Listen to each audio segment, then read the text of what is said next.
আমাকে রাত 12টায় একদিন ফোন করেছে 1 বছর আগে।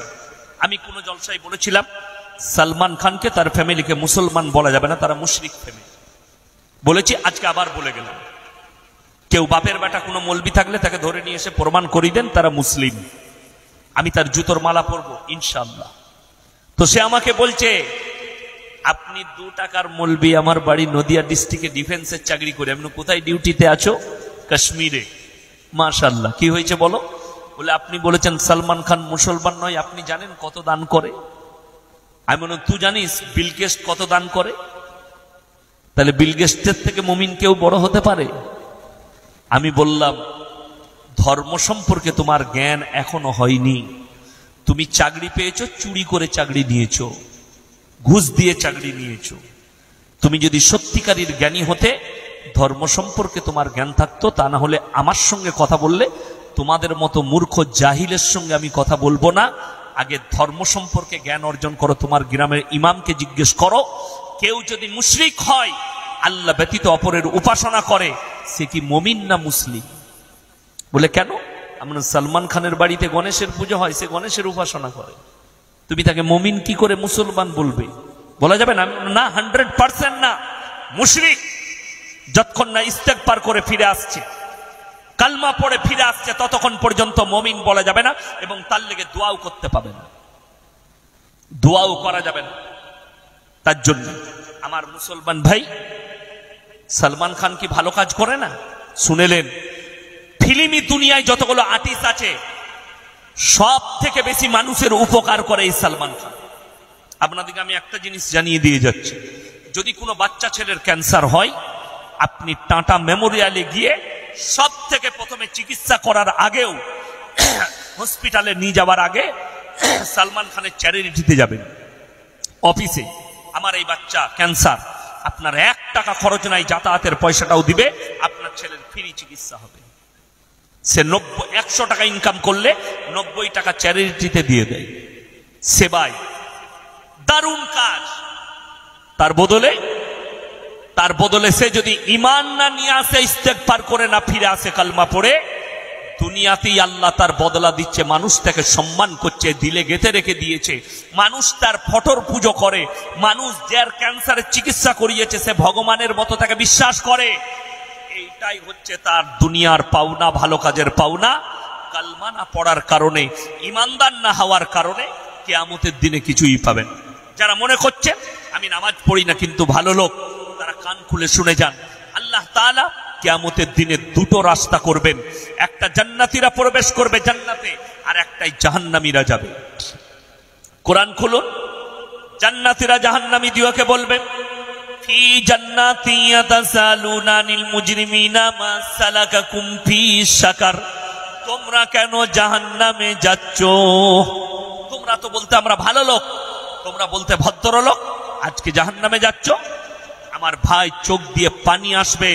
হে বেনামাজি ভাইয়েরা, যারা ভাবছেন আমি ভালো লোক কিন্তু মুসলমান, সেই দিনে তারা কি দুঃখ প্রকাশ করে কি বলবে জানেন? তাদের উত্তর, ক্বালু লাম নাকু মিনাল মুসাল্লিন, আমরা নামাজি মুসল্লিদের মধ্যে ছিলাম না। এটা তাদের 1 নম্বর উত্তর হবে। 2 নম্বর, ওয়ালাম নাকু নুতিমুল মিসকিন, এবং আমরা মিসকিনকে খানা খাওয়াইতাম না। ওয়া কুননা নাখুদু মাল খাইদিন। এটা দারুণ প্যাথেটিক এবং মারাত্মক আয়াত। এবং আমরা দাড়ি টুপি নামাজি মুসল্লিদের হাসি ঠাট্টা মাজাক উড়াতাম, আল্লাহ তাই আমাদেরকে জাহান্নামে পাঠিয়েছে। কেউ নামাজিদের দাড়ি টুপিওয়ালাদের মাজাক উড়াবেন না, জোরে বলুন ইনশাআল্লাহ। আরে আমাদের অনেক যুবক যদি অল্প বয়সে দাড়ি রাখে, পাড়ার ছেলেরা তাকে কি করে? মাজাক উড়াই না। হ্যাঁ, তুই দাড়ি রেখেছিস, তোকে তো চাচা মনে হচ্ছে, এরকম কথা বলে, মাজাক উড়োয়। তারা কিয়ামতের দিনে দুঃখ প্রকাশ করে বলবে, हम दाढ़ी टोपी वालों के मजाक उड़ाने वालों में से थे, इसीलिए अल्लाह ने हम लोगों को जहन्नम में भेजा। তারা দুঃখ প্রকাশ করবে, ওয়াকুন্না নুকাজ্জিবু বিয়াউমিদ্দিন, আর আমরা বিচারের দিবসকে, এই কিয়ামতের দিনকে আমরা মিথ্যা বলে অস্বীকার করতাম, আল্লাহ তাই আমাদেরকে জাহান্নামে পাঠিয়েছে। একজন আমাকে বলছে, আচ্ছা তোমরা যে বলো কোরআন থেকে বলো, হাদিস থেকে বলো, কবরের আযাব হয়। কেউ ঢুকে দেখে এসছো তোমরা? আমি বললাম তোমাকে কলমা পড়তে হবে। যে কোরআন আর রাসূলের হাদিসকে অস্বীকার করবে সে আর মুসলমান থাকবে? থাকবে না, বেঈমান হয়ে যাবে। ওই জন্য সবাই নিয়ত করুন, নামাজ কেউ ছাড়বো না। জোরে বলুন ইনশাআল্লাহ। যারা পাপে একটু লিপ্ত আছেন, আমার পাপ থেকে আমি দূরে হতে পারছি না, কোরআন তাদের লেগে মারাত্মক ওষুধ দিয়েছে, ইন্নাস সালাতা তানহা আনিল ফাহশাই ওয়াল মুনকার। নিশ্চয়ই নামাজ তোমাদের জন্য এমন একটা হাতিয়ার, অস্ত্র, যখন তুমি নামাজ ধরবে, নামাজ পড়বে, নামাজ তোমাকে আস্তে আস্তে খারাপ কাজ থেকে সরিয়ে ভালো কাজের দিকে নিয়ে যাবে। জোরে বলুন সুবহান। একটা নামাজি যদি তাসের আড্ডায় বসতে যায়, তার নামাজ বাধা দিবে না? দিবে না। নামাজ পড়বে, এখানে বসা যাবে না। আজকে দেখুন, আপনি মুসলমান বলে দাবি করছেন, আমি আপনাকে এই বামুনপুকুরে দেখিয়ে দেবো, আপনার এইখানে মায়াপুরে দেখিয়ে দেবো, মুসলমান লটারি কাটছে, মুসলমান লটারি বিক্রি করছে। ঠিক বললাম না ভুল বললাম? আচ্ছা, লটারি হালাল না হারাম? হারাম। লটারি হারামটা কেন? মারাত্মক দলিল, যারা লটারির টিকিট কাটবে আর বিক্রি করবে তাদের ঈমান ধ্বংস হয়ে যাবে। গণককারকে হাত দেখানো জায়েজ আছে? ভবিষ্যৎবাণী যারা করে জায়েজ নাই। যারা জ্যোতিষীকে হাত দেখায় তাদের ঈমান চলে যাবে, ঈমান চলে যাবে। কেন? সবাই বলুন, তকদিরের মালিক কে? আল্লাহ। আমাদের অনেক মোল্লার কাছে যাবেন, আপনি যদি বলেন যে ভাই আমার পেটে বাজছে, একটু পানি পড়া দেন, আমার জ্বর হয়েছে, একটু পানিতে দম করে দেন, তারা কিন্তু আপনার ভবিষ্যৎ বলবে না, আপনাকে বলবে এই পানিটা পড়ে দিয়েছি, আপনি পান করুন, আল্লাহ চাইলে শিফা হবে। এটা হচ্ছে ইমানদার আলেমদের কথা। বুঝতে পেরেছেন না পারেনি? যারা হক তাদের কথা, এই পানিটাই দম করে দিলাম, আপনি পান করবেন, আল্লাহ চাইলে ভালো হবে। আমাকে অনেকজন বলে যে হুজুর এটা হচ্ছে, কি করব? আমি বললাম ভাই 11 বার সূরা ফাতিহা পড়ো, 4 কুলটা একবার করে পড়ো, পানিতে ফুঁক দিয়ে পান করো, আল্লাহ চাইলে শিফা হবে। কি চাইলে? আল্লাহ চাইলে শিফা হবে। আর আপনি যদি কেউকে হাত দেখান, ঈমান ধ্বংস হয়ে যাবে। কেন? তকদিরের মালিক, ভাগ্যের মালিক আল্লাহ। তুমি ভাগ্য পরীক্ষা করছো কাগজের দ্বারা, অর্থাৎ তোমার ঈমান ধ্বংস হয়েছে এবং ওই টাকাটাও হারাম। কালকে আমি বুঝিয়েছি, নতুন ফ্যাশন এসছে আমাদের এখানে, জলসা হচ্ছে, মাদ্রাসার জলসা হোক, মসজিদের জলসা হোক, পাড়ার জলসা হোক, নতুন করে ডিজাইন এনেছে একটা সম্প্রীতি বাজাই রাখার জন্য। আমরা রক্তদান শিবির করব। রক্তদান শিবির অনেক জায়গায় হচ্ছে, জলসাই হচ্ছে, ক্লাবে হচ্ছে, পাড়ায় হচ্ছে, রক্তদান শিবির। শুনেলেন, শরীরের কোনো অংশ বিক্রি করা জায়েজ না? না জায়েজ? হারাম। চুল বিক্রি করা জায়েজ নাই, রক্ত বিক্রি করা জায়েজ নেই। রক্ত দেওয়া জায়েজ আছে। কেন? শরীরের মধ্যে রক্ত তৈরি হয়, হয় না? হয় না? আচ্ছা, চোখ তৈরি হবে? চোখ দেওয়া যাবে না, চোখ দান করা যাবে না, কিন্তু রক্ত, ব্লাড তৈরি হচ্ছে আপনার, দেওয়া যাবে। দুটো কিডনি আছে, আপনার আব্বার একটা কিডনি নষ্ট হয়েছে, আপনার একটা কিডনিতে মানুষ বাঁচতে পারে না? পারে না? আপনি আপনার আব্বাকে একটা কিডনি দান করতে পারেন, গিফট। আপনি বেঁচে থাকবেন, যেহেতু ডাক্তার বলেছে। চলুন, আপনি যদি কোন রক্তদান শিবির করেন, শর্ত লাগাতে হবে, তাদের কাছে লিখিত শর্ত নিতে হবে। এটা দারুল উলুমের ফতোয়া। লিখিত শর্ত কি?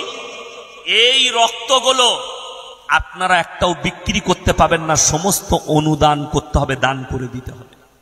কেউ অ্যাক্সিডেন্ট হয়েছে, কেউ বিপদে পড়েছে, কারোর স্ত্রী রক্তের প্রয়োজন, আপনাকে ফ্রি দিতে হবে, এবং লিখিত কাগজ করতে হবে, তবে কিন্তু এটা জায়েজ আছে। যদি বলেন তোমরা ভাড়ে যাও, তোমরা যা পারবে করো, রক্ত নিয়ে চলে যাও, 100 to 100% ওই রক্তদান শিবির শরীয়ত সম্মত এবং জায়েজ নাই। এইটা আপনাকে বুঝতে হবে। আবেগে কোনো কিছু করবেন না, আবেগে করলেই আপনি বিপদে পড়বেন। বেঈমান কাফেররা তো ওটাই চেয়েছে। আখরি জামানায় এই যে যুগটা আমরা অতিক্রম করতে চলেছি, হে আমার যুবক যুবতী, হে আমার বাবাজিরা, কান খুলে শুনে যান। আখরি জামানাটা এত ডেঞ্জার হবে যে বর্বরতার যুগের পাপগুলো মডেলিং হয়ে ফিরে আসবে। আজকে আমাদের কাছে মডেলিং হয়ে ফিরে এসছে বুখারী শরীফের হাদিস, পুরুষরা টাকনুর ওপরে কাপড় পরবে। যে মহিলা টাকনুর নিচে কাপড় পরবে, যে পুরুষ টাকনুর নিচে কাপড় পরবে, সেই অঙ্গটা জাহান্নামের আগুনে দাখিল করা হবে। এটা বুখারী শরীফের হাদিস। আজকে দুঃখটা কোথায় জানেন? আপনি খুলে দেখুন, এখানে অনেকগুলো, আমার মনে হয় বেশিরভাগ যুবক ভাইরা প্যান্ট পরে আছে। ঠিক বললাম না ভুল বললাম?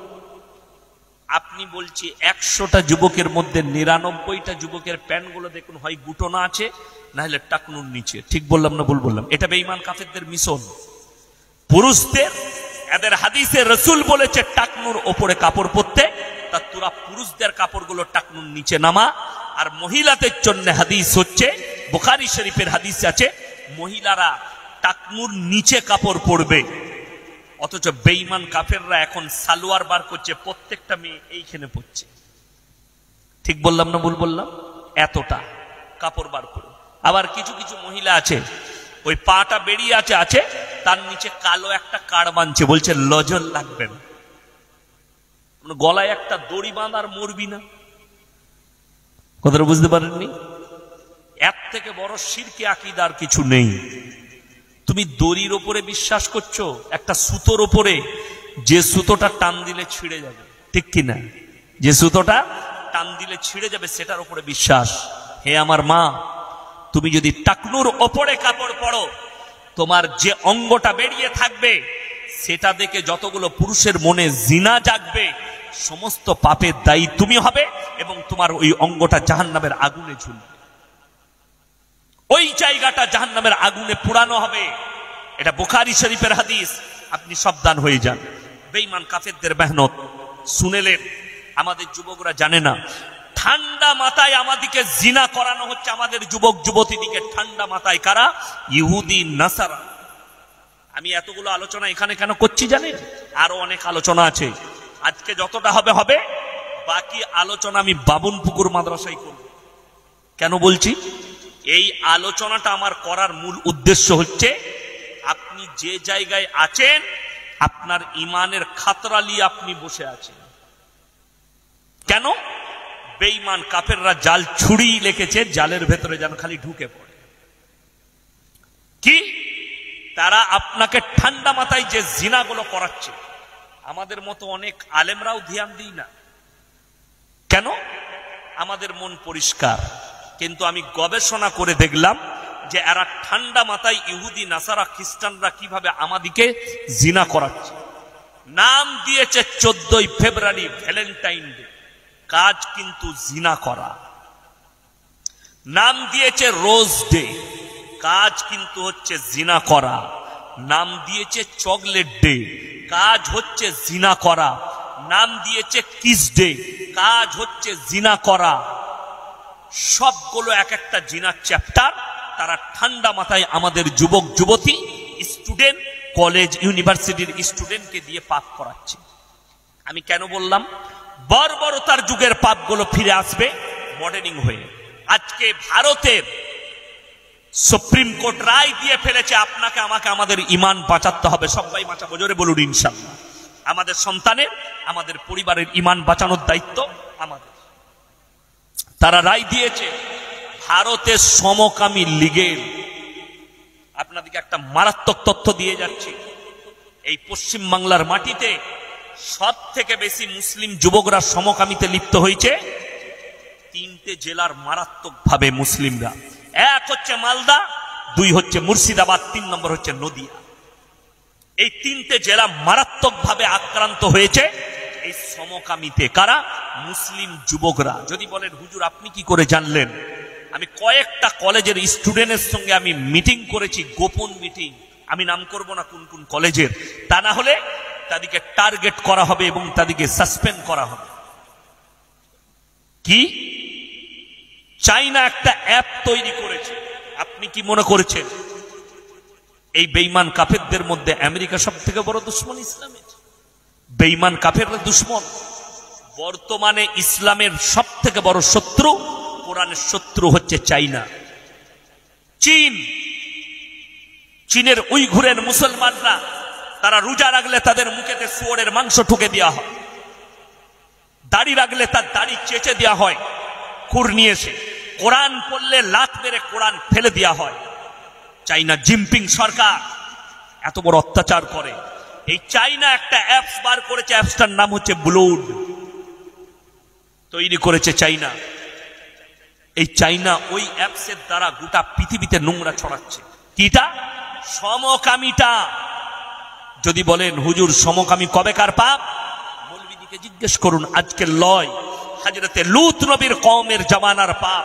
এটা রাসূলের যুগের পাপ নয়, হযরতে মুসা নবীর যুগের পাপ নয়, ঈসা নবীর যুগের পাপ নয়। এই পাপ হচ্ছে লূত নবীর কওমের পাপ। আল্লাহ তাআলা লূত নবীর কওমকে এই পাপের কারণে রুটির মতো পাল্টিয়েছে।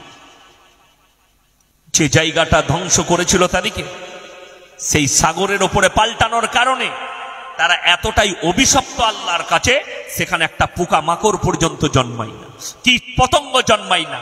সেই সাগরটার নাম দেওয়া হয়েছে মরা সাগর। সাগরের নাম মরা সাগর। বড় কষ্ট লাগে, আজকে আমরা সেটাকে মডেলিং বলে জানছি। শুধু এখানে মুসলিমদের নয়, এই ভারতের পুরো জীবন ব্যবস্থা নষ্ট হয়ে যাবে। এই সমকামীর হালাল রায় দেওয়ার কারণে সুপ্রিম কোর্ট যেটা রায় দিয়েছে, গত 1 বছর আগে উত্তর 24 পরগনা বনগা দুটোই হিন্দু পরিবারের মেয়ে, তারা কোন মন্দিরে গিয়ে নিজেরা বিয়ে করেছে। সমকামী মানে ছেলেই ছেলেই বিয়ে, মেয়েতে মেয়েতে বিয়ে। আল্লাহ তাআলা কোরআনে লাকির টেনে দিয়েছেন। এই পাপের কারণে হযরতে লূত নবীর কওম এবং তার বিবিকে আল্লাহ জাহান্নামী ঘোষণা করে দিয়েছেন, লাকির টেনে। লূত নবীর বিবি কি? সকলে বলুন। জাহান্নামী। নবী হওয়ার পরেও বাঁচাতে পারবে না। নূহ নবীর বিবি জাহান্নামী, তারা নবী হওয়ার পরেও তাদের বিবিদিকে জান্নাতে নিয়ে যেতে পারবে না। আর আপনি পাপের সাগরে ডুবে থেকে আপনি নিয়ত করেছেন, আমি যখন পাপের সাগরে ডুবে আছি আর আমি যখন পীর মানি, তো আমার পীর আমাকে জান্নাতে নিয়ে যাবে। তোমার পীর আগে মার খাবে, তারপরে তোমার মা। এটা মাথায় রাখবে। তুমি পাপের সাগরে ডুবে থাকবে আর তুমি পীরকে টাকা দিয়ে দোয়া করাবে জান্নাতে যাবার জন্য। কোথা থেকে পেলে দলিল? হযরতে লূত নবী আর নূহ নবী চুপচাপ দাঁড়িয়ে থাকবে, তাদের বিবিরা জাহান্নামে প্রবেশ করবে। লূত নবীর বিবির অপরাধ হচ্ছে সমকামিতে লিপ্ত হওয়া এবং সেটার পক্ষে সাই দেওয়া এবং স্বামীকে নবী বলে অস্বীকার করা। নূহ নবীর বিবির অপরাধ আল্লাহ ব্যতীত অপরের উপাসনা করা, পাথরের, গাছের, আগুনের, সূর্যের, চন্দ্রের উপাসনা করার কারণে, আল্লাহ ব্যতীত অপরকে রব হিসাবে মানার কারণে শিরিক করার কারণে নূহ নবীর বিবিকেও জাহান্নামী ঘোষণা করেছেন আল্লাহ তাআলা। তাদের স্বামীরা জান্নাতি হওয়ার পরেও, নবী হওয়ার পরেও বাঁচাতে পারবে না। হে আমার মা, আমার বোন, আমার ভাই, আপনি যদি মনে করেন আমি সমকামিতে লিপ্ত হব, মৌলবি দোয়া করবে, আমার মা তাহাজ্জুদ গুজার, আমার বাপ হাজী সাহেব আমাকে পার করাবে, তো তুমি স্বপ্নটা ভুলে যাও। যদি নবীদের দোয়া কবুল না হয়, আপনারা জানেন যারা মনে করছেন আমার বাপ তাহাজ্জুদ গুজার, আমি মদের ভাটিতে জীবন কাটিয়ে মারা গেলেও আমার বাপ আমাকে নিয়ে যাবে জান্নাতে, তারা কান খুলে শুনেলেন এমন একজন নবী যিনি নিজের চোখে নিজের সন্তানের মৃত্যু তাণ্ডব দেখেছেন, আল্লাহর কাছে দোয়া করেছেন, আল্লাহ নিষেধ করেছেন এবং ধমক দিয়েছেন। সেই নবীকে আল্লাহ তাআলা কোরআনে আছে, ধমকটা আল্লাহর কাছে দোয়া চেয়েছেন। নূহ নবীর ছেলে কেনান মারা যাচ্ছে, আল্লাহ তাণ্ডব চলছে, সমুদ্রের তাণ্ডব গোটা পৃথিবীকে ডুবিয়েছে। নূহ নবী বললেন, লা আসিমাল ইয়াউমা মিন আমরিল্লাহ, আল্লাহ এটা আমার ওরসজাত পুত্র, তুমি একে রক্ষা করো। আল্লাহ বললেন, লামিনাল খাসিরিন, হাত নামাও। যে আমাকে মানেনি, আমার নবীকে মানেনি, আমার দ্বীনকে মানেনি, তার লেগে তুমি আমার কাছে দোয়া চাইতে পাবে না। নূহ নবীর হাত নেমে গেছে, দোয়া করতে পাইনি। আর আপনার বিবেকে কি করে এলো যে আমি পাপের সাগরে ডুবে থাকবো, আমার বাপ তাহাজ্জুদ গুজার বাঁচাবে, আমার মা তাহাজ্জুদ গুজার আমাকে বাঁচিয়ে দেবে, আমি অমুক পীরের মুরিদ হয়েছি, আমার জন্য জান্নাত রেডি হবে। তোমার ব্রেন থেকে, এই দিল আর দিমাগ থেকে এই ভাবনা চিন্তা সরিয়ে দেন আর নিয়ত করুন, আজ থেকে আমরা পাপ থেকে নিজেদেরকে মুক্ত করব। জোরে বলুন ইনশাআল্লাহ। পাপ মুক্ত জীবন গড়েন। বেঈমান কাফেররা কিভাবে আমাদের কাছে হারাম আওলাদ গুলো প্রমোট করবে জানেন, আপনি অনুভব করতে পারবেন। আজকে আমি জলসা করতে এসেছি, আমাকে যদি কেউ জিজ্ঞেস করে আপনি কে, আমি আমার বাপের নাম বলবো না মায়ের বাবা? কথা বলে না? কার নাম? আব্বার নাম বলবো। আমি যদি ইনাকে জিজ্ঞেস করি ভাইজানকে আপনি কে, ইনি বাপের নাম বলবে না মায়ের? আব্বার। যদিও বাপ মারা যায় তারপরও বলবে আমি মৃত অমুকের ছেলে, ঠিক কিনা? কেন? আল্লাহ তাআলা ইনসানের আমাদের পরিচয় ঘটিয়েছে বাপের দ্বারা। জোরে বলুন সুবহান। আর আপনাদের এখানে ছাগল আছে না নাই? ছাগলের ছানা হলে আপনারা পাঁঠার ছানা বলেন না? ছাগলের গায়ের বাচ্চা হলে গায়ের বলেন না ষাঁড়ের? গায়ের বাচ্চা। কেন? আল্লাহ জানোয়ারের পরিচয় ঘটিয়েছে মায়ের দ্বারা, আর ইনসানের পরিচয় ঘটিয়েছে বাপের দ্বারা।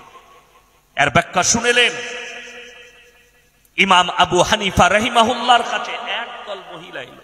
আমি সেদিনে দেখলাম একটা ক্লিপ, আসামের মুখ্যমন্ত্রী হিমন্ত বিশ্ব শর্মাজি, তিনি আমাদের উপরে তহমত লাগাচ্ছে মুসলমান চার বিবিয়া রাখতে, इसके ऊपर कानून होनी चाहिए। মুসলমানরা 4টা করে বউ রাখে। বিয়ে হয়েছে কটা? একটাই। আপনার কটা? একটাই। আমারও একটা। আমার আইনুল ভাই বসে আছেন, মোল্লা আইনুল সাহেব। কি বলে আইনুল ভাই কটা করেছে গো? একটাই। দিল্লি কা লাড্ডু जो खाएगा वो भी पछताएगा, जो ना खाएगा वो भी पछताएगा। একটাতেই ঝামেলা শেষ নাই, আর বলছে 4টা। ইসলামী শরীয়তে একের অধিক বিবাহ করার হুকুম আছে না? আমরা দ্বিতীয় বিবাহ করতে পারি না? পারি না? এই আলেমরা বলবেন না, উলামারা বলবেন না, আপনারা বলুন, কেউ যদি দ্বিতীয় বিয়ে করতে চায় বইয়ের অনুমতি নিতে হবে না? হবে না বাবা? হবে। ওই জন্যই আলেম আর জাহিলের মধ্যে পার্থক্য। আম আর আলেম আলাদা। দ্বিতীয় বিবাহ করার জন্য বইয়ের কাছে পারমিশনের কোনো দরকার নাই। মোল্লা পাড়ার ছেলেরা মনে মনে করছে ভালো হুজুরকে দাওয়াত দিয়েছিস, কালকে আর একটা করব, আমিও মার খাবো তোমরাও মার খাবো। কথাটা বুঝতে পারেননি? বাধাটা বিবির কাছে নেই। আপনি নির্দ্বিধায় দ্বিতীয় বিবি গ্রহণ করতে পারেন। বিবির কাছে এজেন্ট নেওয়ার দরকার নাই, অনুমতি নেওয়ার দরকার নাই। আমার মায়েরা আমাকে গালি দাও না, আমার শেষ পর্যন্ত শুনো, তারপরে গাল দিবে।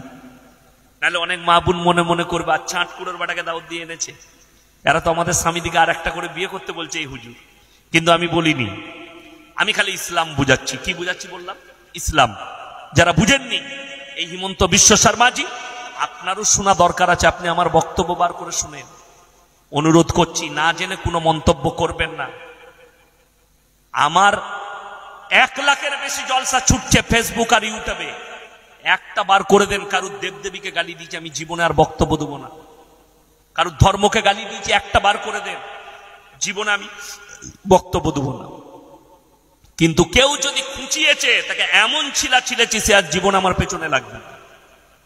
আমার ভাই, কষ্টের বিষয়টা বলে দিই, 2টো বিয়ে অনুমতি আছে দ্বিতীয় বিবাহ করার। আল্লাহ তাআলা নিষেধ করলেন, যদি তোমার মনে হয়, তোমার দিল বলে 2টো বিবিকে সমান চোখে দেখতে পারবো না, তোমার জন্য একটাই বিবি যথেষ্ট। জোরে বলুন সুবহানাল্লাহ। অর্থাৎ তোমাকে 2টো বিবির অনুমতি তখন দেওয়া হয়েছে যখন তুমি 2টো বিবিকে সমান চোখে দেখার মতো ক্ষমতা রাখো। একটা বিবিকে 500 টাকা দামি শাড়ি আর একজনকে 400 টাকা। তুমি যদি তাহাজ্জুদের নামাজ পড়ো, কবরে মার খাবার লেগে রেডি হয়ে থাকো, কেউ রুখতে পারবে না তোমার আযাব। একটা বিবিকে 20 টাকা কিলো চাল কন্ট্রোলের, আর একটা বিবিকে 35 টাকা কিলো মিনিকেট চাল। তুমি রেডি হয়ে থাকো। তুমি যদি কাবা ঘরে ফাঁস কাতারে নামাজ পড়ো, তোমার কবরের আযাব কোনো বাপের বেটা মৌলবি রুখতে পারবে না। লেখে নিয়ে যাও। ওইটা হচ্ছে ইসলাম। যদি তোমার মনে হয় 2টো বিবিকে সমান চোখে দেখতে পারবে, তবে তুমি দ্বিতীয় বিবি গ্রহণ করবে। বড় কষ্ট লাগে, দুঃখ লাগে, বেদনা লাগে। আমি আপনাদেরকে লাইভ প্রমাণ দেবো, আমার মোবাইলে রেকর্ডিং আছে। কি? আরে দিল্লিতে দাঁড়িয়ে বলছে মুসলমান আপনি বহিন কো শাদি করতে। আমরা নিজের বোনকে কেউ বিয়ে করি? কথা বলে না, বিয়ে করি না। কি? হারাম। রক্তের সম্পর্কের বোন হারাম। আরে ইসলাম তো এত সুন্দর। এখন আপনার কৃষ্ণনগরে আসেনি, কলকাতায় চলে এসছে, দিল্লি, বোম্বাই, গুজরাটে শুরু হয়ে গেছে। কি